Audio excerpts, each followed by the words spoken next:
Dan astaga, kau masih hidup? Tidak, kau telah dibangkitkan.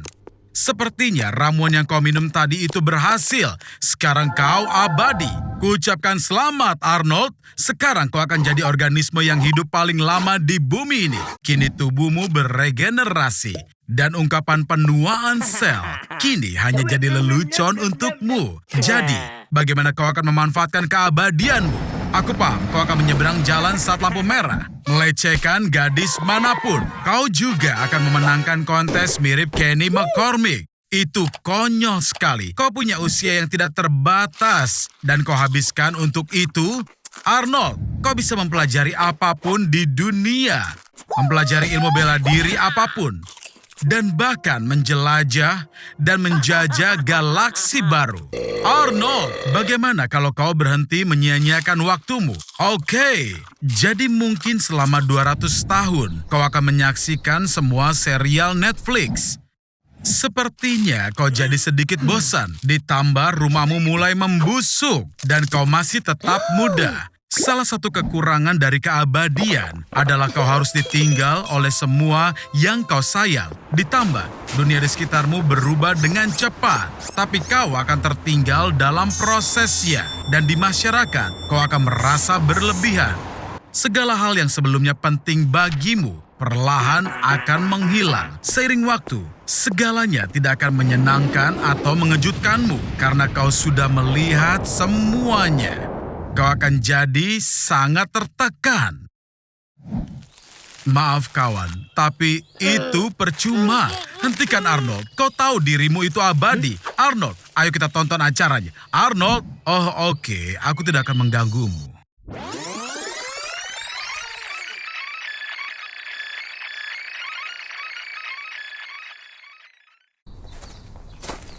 Oh, apa kau sedang mengajarkan perintah pada Spot? Benar. Cara terbaik untuk mengajarkan sesuatu adalah mencontohkannya sendiri. Hei Arnold! Arnold! Oh gawat. Ups, kita ada sedikit masalah. Arnold, jangan takut. Tapi kau terkubur hidup-hidup. Sama seperti Rodrigo Cortez.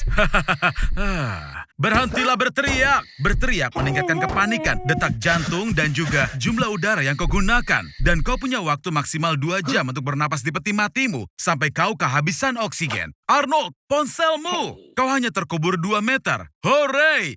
Ternyata ada sinyal. Hubungi orang tersayang. Mereka akan menyelamatkanmu. Tapi belum tentu, karena bagi mereka kau sudah mati. Mereka mungkin akan mengira teleponmu adalah lelucon bodoh. Coba sambungkan ke internet. Postinganmu pasti akan terlihat. Tapi setelah mereka nge-like kucing memakai baju lucu, postingan baru Ariana Grande, dan kentang yang berbentuk lucu. Aku punya ide. Postingan geotag akan mendapatkan 79% lebih banyak efek. Dan postingan yang mengatakan bahwa minyak bumi ditemukan 100% akan menarik perhatian Donald Trump.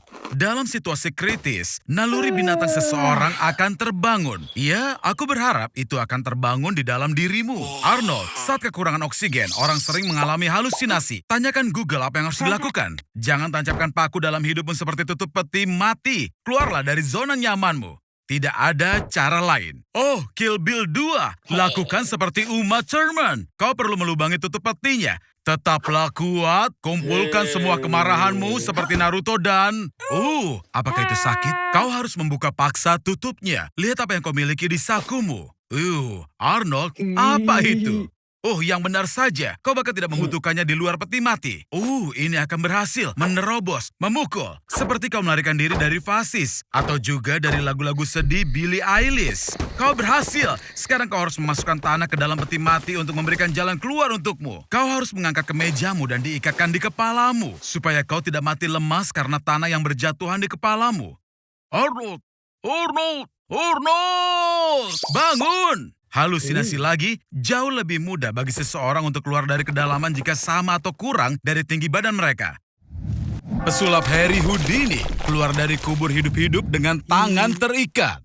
Tampaknya kau paham apa yang aku maksud, Arnie. Hari ini kita akan menguburmu hidup-hidup untuk ketiga kalinya. Dan karena orang-orang telah melihatmu melakukan trik ini beberapa kali, kali ini kau akan melakukannya dengan cara yang spesial. Kami akan memborgolmu dan peti matinya akan terbuat dari logam. Oke Arnie, sobat siap? Masuklah. Selama penguburan sebelumnya, kau telah mempelajari aturan terpenting. Kau perlu bernapas dengan tenang dan dalam untuk menghemat oksigenmu. Oke, sekarang berhenti bersikap tenang. Kita harus cepat lepas borgolnya. Sederhana saja. Yang perlu kau lakukan hanyalah mematahkan satu jari di masing-masing tangan agar kau bisa meloloskan borgolnya. Oh, sudah, jangan cengeng, Arnie. Kau masih punya 2 jari tersisa. Gunakan ikat pinggang atau arlojimu untuk mencoba membuka tutupnya. Peti mati logam memiliki titik lemah di sepanjang tepinya. Sudahlah, Arnie. Aku bercanda. Kau tidak mungkin merusak logamnya, bodoh. Ada 2 meter tanah di atasmu yang menekan dengan massa hampir 2,5 ton. Jadi, pemakaman ketiga ini mungkin akan menjadi yang terakhir untukmu. Arnie? Arnie? Arnie, kau di mana? Oh, dasar anak sialan. Ya, kau benar-benar Arnie Houdini. Dengan cara yang sama, Harry Houdini memanjat melalui kompartemen rahasia di dinding samping peti mati dan masuk ke dalam terowongan. Dan kemudian melalui lubang di kuburan dia menjatuhkan peti mati dari atas dan menutupi dirinya dengan lapisan tanah setinggi 0,5 meter. Tapi, di mana palkanya, Arnie? Kejutan! Kau sadar bahwa aku tidak akan membiarkanmu keluar begitu mudah, bukan? Berenanglah, Arnold, sebelum betonnya mengeras. Oh iya, aku lupa memberitahukanmu. Solusi konkretnya saat berinteraksi dengan air membentuk molekul alkalin. Dan karena ada banyak kelembapan di kulitmu, maka, itu akan terasa sakit. Selamat, Arnold, kau berhasil. Kau berhasil menarik perhatian pada diri sendiri. Bersenang-senang dalam kemuliaan. Oke, ya, jadi terkadang aku pun melakukan kesalahan. Tapi, serius, Bung, jangan masuk ke sana. Jangan, Arnold, berhenti!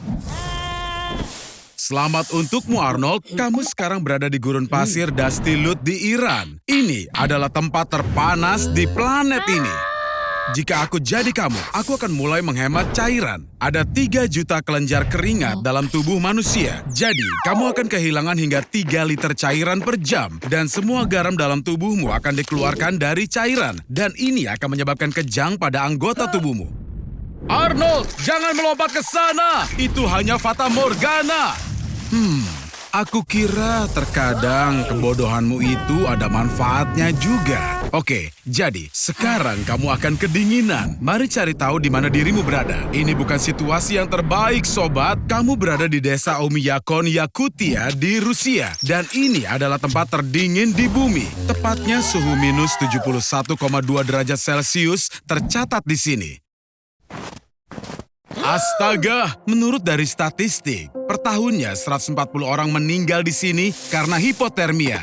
Ayolah Arnold, bergerak! Suhu tubuh manusia adalah 36,6 derajat Celcius. Di cuaca seperti ini, suhu tubuh akan turun. Dan bagaimana bisa? Tubuhmu akan berusaha menghangatkan diri dan itu dilakukan dengan menggigil. Kemudian ingatanmu akan mulai hilang. Dan selanjutnya, pikiranmu. Walaupun untukmu Arnold itu biasa terjadi padamu. Hal ini akan diikuti oleh rasa hangat yang palsu.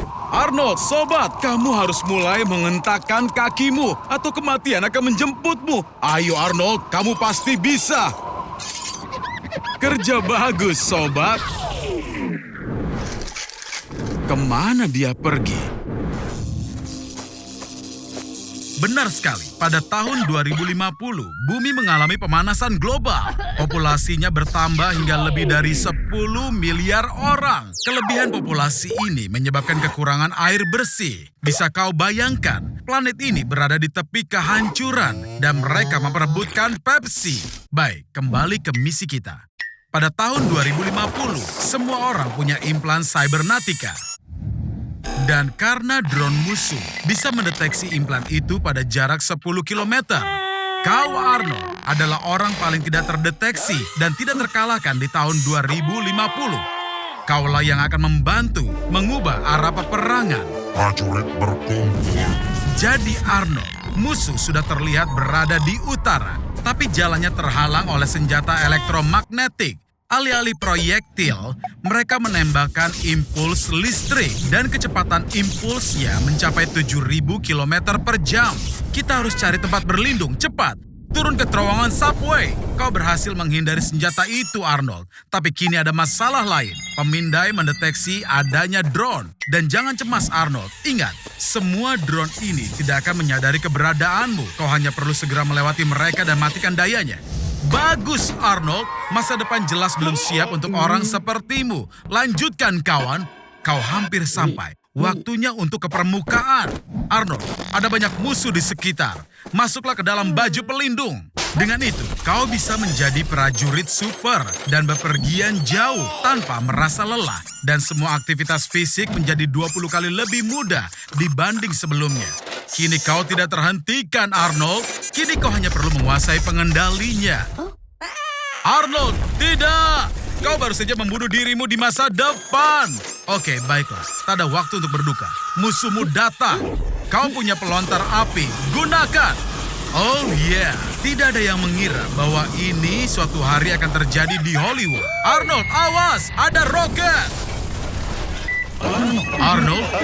Arnold! Apa kau tidak apa-apa? Arnold, kau terluka parah.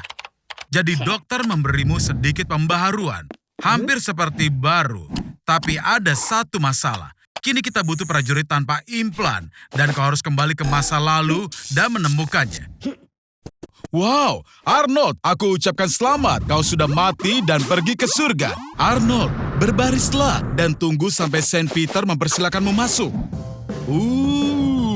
Ini sangat keren. Hei, wow, lihat. Apa itu John Lennon? Tidak, tunggu. Bukan, dia itu Yesus.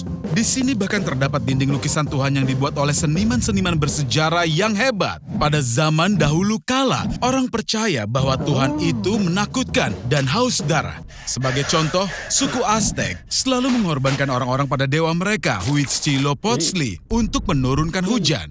Dewa-dewa Yunani kuno mengibaratkan diri mereka sebagai manusia atau fenomena alam. Sayangnya, Arnie, di surga Kristen, tidak seperti surganya Muslim. Kau tidak akan mendapatkan 72 gadis perawan. Tapi hei, lihat. Di sana, itu John Lennon. Atau apa itu Yesus lagi. Dan inilah dia.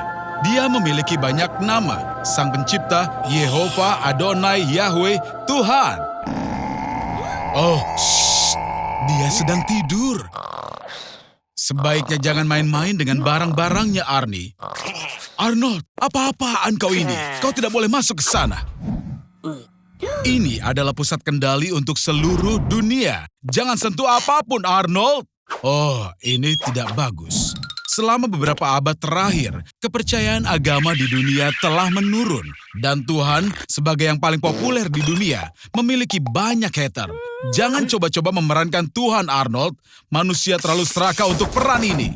Banyak sekali contoh dari sejarah, dan semuanya berakhir dengan sangat buruk. Arnold, hentikan! Ini bukan lelucon, sobat.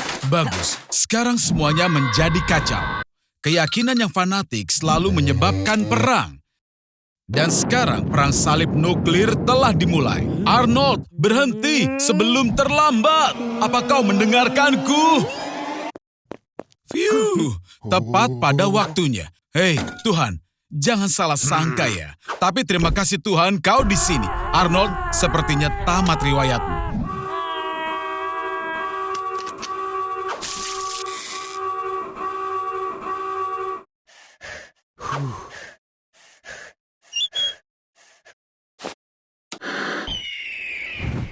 Dia berencana untuk melompat melintasi Grand Canyon dengan skateboard dan mendapatkan 10 juta view dalam sehari.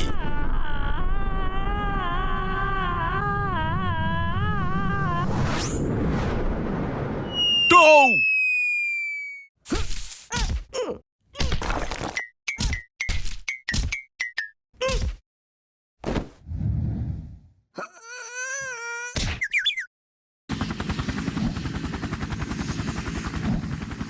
Arnold, gayamu sungguh luar biasa. Iya, hari ini jelas bukan harimu. Kau terlihat seperti omong kosong. Tapi itu sepadan, kau menghibur banyak orang. Tunggu, apa kau sedang mengalami koma? Lihatlah dirimu, kau akan berpikir sudah mati, tapi kau sebenarnya masih hidup. Dalam keadaan koma, kau tidak mampu merespons rangsangan eksternal. Karena itu, kau akan menjadi penggemar K-pop terbaik. Dan kau bisa mendengarkan lagu yang sama berulang-ulang selama bertahun-tahun. Orang bisa mengalami koma dari beberapa hari hingga belasan tahun. Edward Obara mengalami koma pada usia 16 tahun dan menghabiskan 42 tahun dengan cara ini. Dalam keadaan ini, otak terus berfungsi dan pasien bisa mendengar dan merasakan. Mereka seperti berkeliaran di sepanjang koridor yang panjang dan juga lembab, labirin melalui mekanisme yang kompleks. Tingkatan koma ditentukan oleh skala koma Glasgow, di mana 15 poin adalah kesadaran yang jelas dan 3 poin adalah kematian otak. Arnold, mereka akan melepas alatnya. Bangun, dan aku berjanji, tidak akan ada lagi eksperimen kepadamu. Ada cahaya di ujung terowongan. Ayo Arnie, kau bisa melakukannya. Aku tidak menduga bisa mengatakan ini, tapi kau benar-benar membuatku khawatir. Bagaimana perasaanmu? Apa kau berbicara bahasa Klingon? Kau menjadi salah satu dari mereka yang setelah koma lupa bahasa asli mereka dan mulai berbicara dalam bahasa yang sama sekali asing. Dan di sini cukup menyeramkan. Hei, siapa yang matikan lampu? Arnold, sebaiknya jangan menyentuh apapun. Apa yang terjadi? Arnold, lari! Astaga, sepertinya kita sekarang ada di abad ke-13 dan kita di sini selama zaman Inkuisisi Suci, perjalanan yang luar biasa. Misi utama Inkuisisi adalah memerangi para bidat. Hei, apa salah Arnold? Aku mengerti sekarang. Mereka itu mengira ponselmu sebagai senjata ilmu hitam. Inkuisisi tidak sejalan dengan kemajuan teknologi. Ketika Galileo membuktikan bahwa bumi berputar mengelilingi matahari, itu sepenuhnya bertentangan dengan pandangan Katolik. Arnold, kau kurang beruntung. Di masa itu, semua gadis berambut merah dicurigai punya hubungan dengan iblis. Tenanglah, awalnya mereka hanya akan menanyaimu. Sekarang duduk dan tenanglah. Kursi-kursi di sini terbuat dari besi khusus sehingga bisa dipanaskan. Pengakuan biasanya diperoleh melalui penyiksaan. Kau harus lepaskan kesesatanmu, Arnold. Selama masa Inkuisisi, banyak ritual kafir disalahartikan sebagai ilmu hitam. Mereka mencoba untuk mengubah orang kafir menjadi Katolik. Ayo Arnold, peluklah agama Katolik dan kau akan bebas. Memang benar bahwa Inkuisisi terkadang membebaskan mereka yang benar-benar bertobat. Omong kosong, apalagi sekarang. Sepertinya seseorang melaporkanmu. Orang sering menuduh orang lain sesat untuk menyingkirkan mereka. Entah apa kau mampu menanggung lebih banyak siksaan ini, Arnold. Temui ini, sepatu bot Spanyol, lalu garpu bidat, dan kursi piramid Yudas. Arnold, aku sangat menyarankanmu untuk mengakui semuanya. Oke, dengan tanda tangan, kau mengakui bahwa kau adalah ahli nujum, tukang sihir, dan nom. Hal positifnya adalah siksaan sudah berakhir dan Inkuisisi kenyataannya tidak mengeksekusi orang. Setelah kau mengaku, pelaku divonis di pengadilan negara. Tenang, Arnie, tidak ada yang akan membakarmu. Menurut hukum, mereka hanya akan memenggal kepalamu. Selamat ya Arnold, kau baru saja menjadi sukarelawan untuk tes kulit anti peluru. Wow, kau masih hidup, Superman? Jadi, tes ini berhasil. Hei Arnie, orang-orang ini tampaknya cukup senang dengan hasilnya, tapi mereka ingin meningkatkan percobaannya. Peluncur granat menembakkan granat dari larasnya dengan kecepatan 120 meter per detik dan bisa menembus baju besi baja setebal 50 cm. Sekarang kita membutuhkan sesuatu yang lebih serius. Misalnya, kulit yang terbuat dari fluorin. Ini adalah bahan terkuat yang dikenal dalam ilmu pengetahuan, sebuah allotrop karbon. Dan bahan ini 200 kali lebih kuat dari baja terkuat. Selamat ya Arnie, kulitmu yang penuh dengan minyak bisa menahan granat yang didorong oleh roket. Yang tentu saja tidak ada jaminan soal otakmu. Gelombang kejut mengubahnya menjadi jelly yang bergoyang-goyang. Tapi untungnya, kau berada di laboratorium yang sangat rahasia. Itu benar Arnold, saat yang tepat untuk kabur. Lagi pula sekarang senjata otomatis tidak bisa melukaimu. Bahkan kau tidak bisa dicekik. Dan bahkan tertabrak mobil pun tidak akan menyakitimu. Tapi kekuatanmu Arnie, si pengecut kecil, tidak berubah sedikit pun. Tapi sebaliknya, Sebaliknya, seperti yang terlihat, sekarang kau memiliki mental baja. Tapi masalahnya Arnold, sekarang kau harus sembunyi selamanya agar tidak ada yang tahu bahwa kau punya kulit super. Tunggu, apa? Aku mengerti, Arnie. Kau akan melakukan apa saja agar disukai. Ya, terserah saja. Intinya, tolong pastikan sifat keras kepalamu tidak akan menggulungmu. Bahkan Superman pun memiliki kelemahan.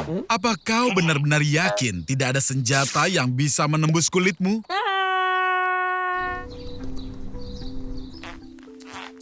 Jadi, kau memutuskan untuk melakukan perbuatan baik?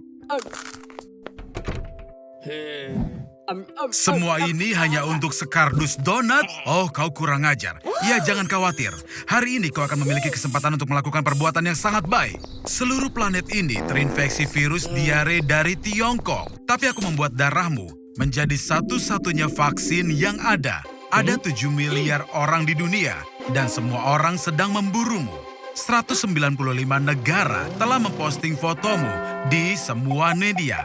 Kau ada di semua database kepolisian, dan bukan hanya polisi di seluruh dunia, tapi semua pasukan khusus terbaik di dunia akan mengejarmu.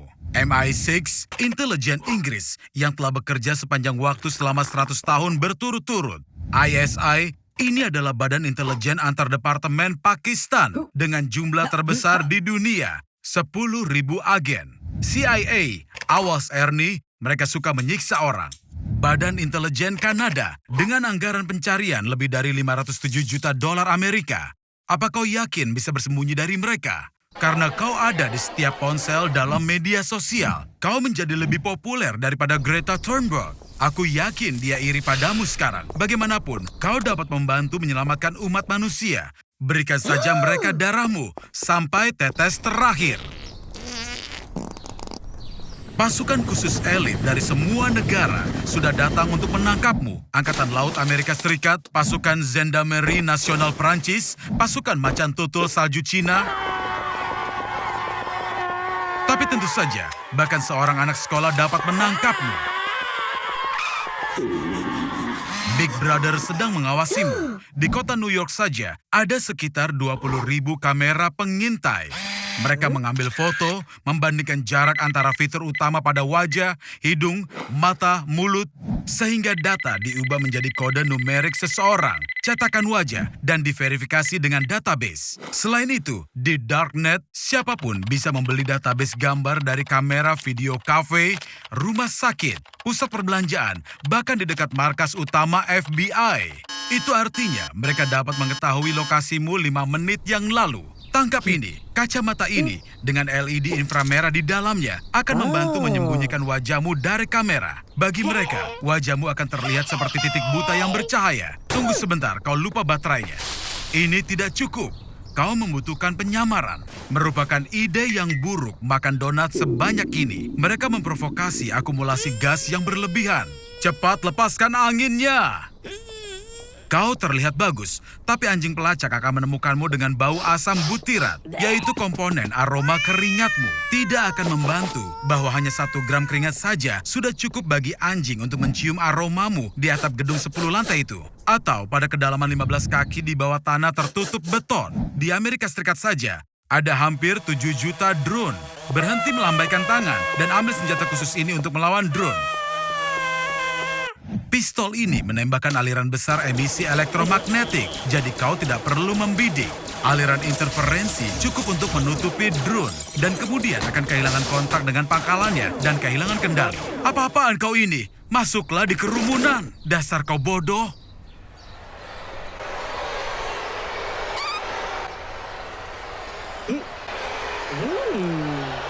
Nah, kalian harus berciuman.